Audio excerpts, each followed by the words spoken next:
Iniciamos entonces el programa esta mañana con el consultorio oftalmológico. Yo les voy a mencionar el tema y ustedes van a decir, pero ¿esto tiene que ver con la oftalmología y la visión? Bueno, yo no lo voy a explicar, obviamente, sino los dos distinguidos cirujanos oftalmólogos que tenemos esta mañana. Les voy a dar el titular y a ustedes al principio les va a llamar un poco la atención. Moscas volantes y centelleos. Bueno, esto lo van a explicar el doctor Miguel Silverberg, cirujano oftalmólogo, y también el cirujano oftalmólogo, el doctor Ricardo Pacheco. Muy buenos días a ambos. Gracias, como siempre, por estar desde hace tantos años. Miguel, empiezo contigo. Vamos a explicarle al público de qué estamos hablando. Moscas volantes relacionado a las patologías de la visión. Sí, no es un tema psiquiátrico. No es un tema psiquiátrico. Estamos hablando de un tema claramente oftalmológico. Oftalmológico. Pero el paciente muchas veces lo vive con mucha angustia porque es un síntoma muy agudo, donde el paciente primero piensa que sus lentes pueden estar sucios. Sí. Después empieza a fijar si en realidad puede haber acá alguna mosca, y por supuesto que no la hay. Puede haber algún relámpago, pero es un síntoma muy brusco, muy común en las personas, que muchas veces asusta a los pacientes y genera una consulta en general muy frecuente en oftalmología, y queríamos un poco charlar de ese tema y explicar un poco cómo es la situación. ¿Qué pasa en la visión del paciente? ¿Qué es lo que experimenta? El paciente empieza a ver como si fueran moscas, como si fueran hormigas caminando en una mesa, o relámpagos, y es claramente de uno de los ojos. Entonces es una cosa que genera angustia al paciente, que altera la visión, puede bajar un poquito la visión, pero sobre todo esos síntomas. El paciente ve como moscas, ve como hormiguitas, telas de araña, y bueno, es un tema muy frecuente que vamos a pasar a explicar junto con el doctor. Por supuesto, doctor Ricardo Pacheco, ¿y qué causa estos síntomas que acaba de explicar Miguel? Bueno, buenos días. Buenos días. El tema principalmente vamos a describir la parte anatómica del ojito para centrarnos dónde es que está esa alteración. El ojito es un globo en la cual tenemos un segmento anterior y tenemos un segmento posterior. La parte posterior está recubierta por una sustancia gelatinosa que se llama el humor vítreo. Es una sustancia con consistencia de gel, en la cual tiene una membrana que es la hialoides, y después un líquido o gel que es la que mantiene la estructura del ojito en todo el ser humano. ¿Qué es lo que pasa cuando uno nota el término científico o médico de lo que estamos hablando? Se llama miodesopsias o fotopsias. Las miodesopsias son la percepción de esas mosquitas, y las fotopsias es la percepción de luces, rayos o centellas que puede aparecer. En la parte anatómica, esa sustancia o gel que tiene el ojito a veces cambia la constitución, y también esa membrana que recubre se provoca a veces pequeños desprendimientos. Al provocarse esos desprendimientos es que empiezan a aparecer esas manifestaciones por el pliegue de esa membrana dentro del ojito. Y ahí es donde el paciente empieza a percibir esos síntomas de fotopsias o miodesopsias. Claro. Miguel, y ante esta situación, ¿cuál es el primer abordaje terapéutico que hace un oftalmólogo? Claro, lo primero es diagnosticar. Diagnosticarlo. Diagnosticar, porque primero, lo que produce esto es lo que nosotros llamamos, como bien dijo Ricardo, es un desprendimiento del vítreo.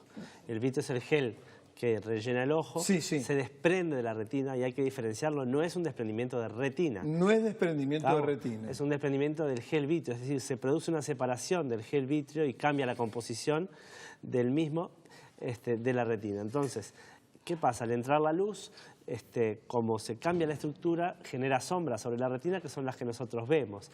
Pero en esta separación que se produce de la retina, se pueden provocar lesiones en la retina, que es la que uno tiene que ir a despistar, diagnosticar y tratar, en caso que las haya, para así prevenir un desprendimiento de retina. Claro.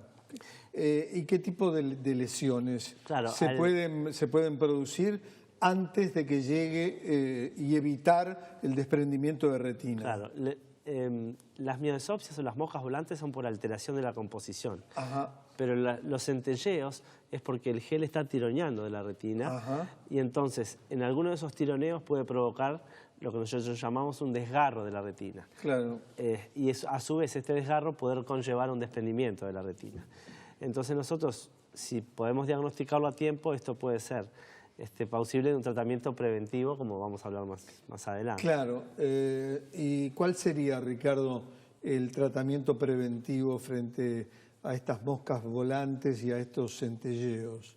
Obviamente, ante la percepción de este tipo de síntomas, Consultar. lo que hay que hacer es consultar, porque de esta manera el profesional va a descartar que sea un desprendimiento de vítreo, como hablamos, claro, que puede ser simple, o sea, un desprendimiento sin ninguna alteración posterior, o lo que se llaman desprendimiento de vítreo complicado. Los complicados obviamente son porque por la atracción que provocaron en la retina, provocaron algún agujerito o algún desgarro. Y eso es lo que tiene que encontrar el oftalmólogo y tratar. ¿Qué tratamientos hay? Bueno, obviamente, si es un desgarro o algo chiquito en la cual todavía no ha provocado un desprendimiento de retina, bueno, se puede aplicar láser para sellar esa área afectada. Láser. ¿Y si es complicado, Miguel? No, eso siempre y cuando todavía no haya un desprendimiento de retina. Eso lo que hace es prevenir la producción del desprendimiento. Prevenir el desprendimiento. Entonces, uno genera una cicatriz alrededor de los agujeros para evitar que se desprenda la retina. Lo que sí tenemos que aclarar es que el tratamiento preventivo es el tratamiento de las lesiones, pero no de los síntomas del paciente, que fue por lo que consultó. Porque, digamos, el paciente consultó por las moscas en general se quedan, no se van, disminuyen en cantidad y en número, pero después que se produce el desprendimiento de vítreo, el paciente en general, cuando hay ambientes muy iluminados, puede seguir notando alguna sombrita, alguna telaraña, en general siempre. No se trata porque no es algo que moleste, después que uno sabe qué es, que no hay ninguna lesión, que revisó al paciente. El paciente muchas veces se acostumbra a esas moscas o esas sombras y pasa a ser parte de su visión, digamos. Pero digamos que cuando uno trata este tipo de cosas, no es que trate esos síntomas para que se vayan esos síntomas, sino que esos síntomas los están avisando que hay que ir a buscar lo otro que dijimos anteriormente. Claro. ¿A qué tipo de edad se presenta? ¿En adultos mayores o estas moscas centellantes, volantes, se pueden presentar a cualquier edad? Miguel y Ricardo. Normalmente ese tipo de afecciones ocurren en personas mayores. En personas mayores. Pero también están relacionadas a personas que tienen catarata, que tienen diabetes, que han sufrido algún traumatismo. Eso obviamente acelera el proceso de esos desprendimientos. Entonces, por eso es que siempre hay que controlarse con un oftalmólogo ante la presencia de esos síntomas para descartar las complicaciones de ese tipo de las miodesopsias, o sea, los desprendimientos simples del vítreo. Sí, normalmente son personas entre 50 y 60 años que es donde se produce fisiológicamente el desprendimiento de vítreo. Claro. Hay en personas donde se puede producir antes, como los pacientes miopes, en donde esto en general se produce un poco antes que el resto de la población, o como dijo Ricardo, si hubo un traumatismo de por medio, muchas veces puede haber un desprendimiento de vítreo adelantado en el tiempo debido al traumatismo. Claro. Pero en general estamos hablando de personas de alrededor de 60 años. Me llamó la atención lo que dijiste, Miguel, en tu primera intervención, que era muy frecuente esto. Es muy frecuente. Y sabés que yo te confieso que no lo había escuchado, pero le presto particular atención que esto se da. ¿Y se da con frecuencia? Es que tarde o temprano el desprendimiento de vítreo lo vamos a tener todos. ¿Lo vamos a tener todo? En algunas veces podemos tener la suerte de que pase desapercibido y no tener ningún síntoma, no tener moscas volantes, no tener centelleos, en fin, y no darnos cuenta de que eso sucedió, pero a la larga nos va a pasar a todos. Entonces, por eso es un síntoma muy frecuente. Sí, y la principal prevención es la que dijiste tú, Ricardo, ¿no?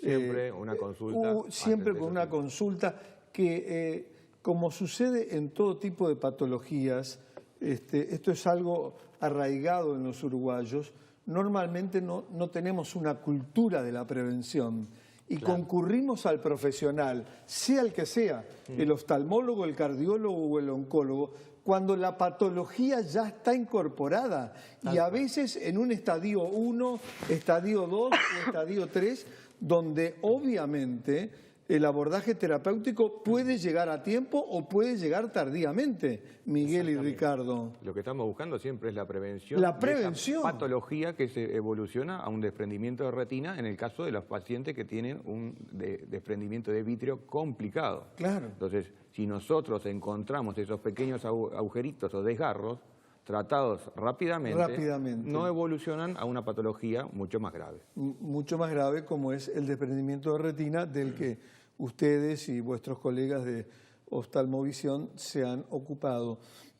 ¿Nos quedaría algo más, Miguel y Ricardo, por felicitar a la teleaudiencia respecto al tema? Pienso que no, es importante la consulta y si persisten los síntomas se puede reexaminar al paciente. Al mes, más o menos. Al mes. Sí. Perfecto. Si ahí no encontramos ninguna lesión, va a estar bien. Va a estar bien. Miguel y Ricardo, gracias por traernos un tema que para nosotros y para la teleaudiencia es novedoso, pero tú lo has dicho, Miguel, muy claramente, y Ricardo, que es un tema que se da con mucha frecuencia y que tarde o temprano nos va a ocurrir a todos, y que la mejor herramienta de prevención es consultar al oftalmólogo en este caso. Nos despedimos, pero hasta dentro de un par de minutos, porque tras la pausa volvemos con el segundo capítulo de Calidad de Vida esta mañana.